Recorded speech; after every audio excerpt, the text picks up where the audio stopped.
So, don't mind the hair. It's just one of the things us aging women do.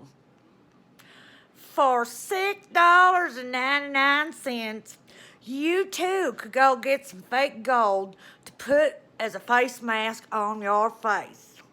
And the reason I'm doing this video, because all of a sudden I just looked and I said, oh my God, there's my mom.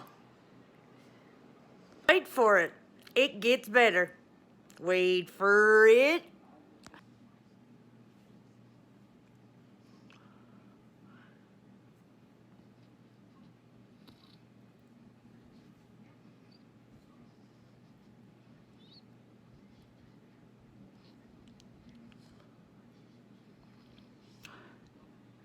Now I'm challenging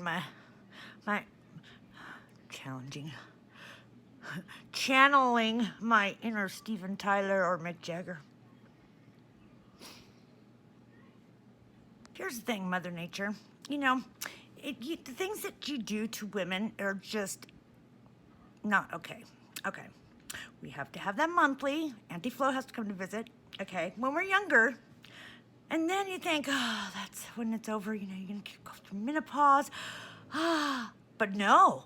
We have to have hot flashes, night sweats, weight gain. And then 53 years old, get a zit.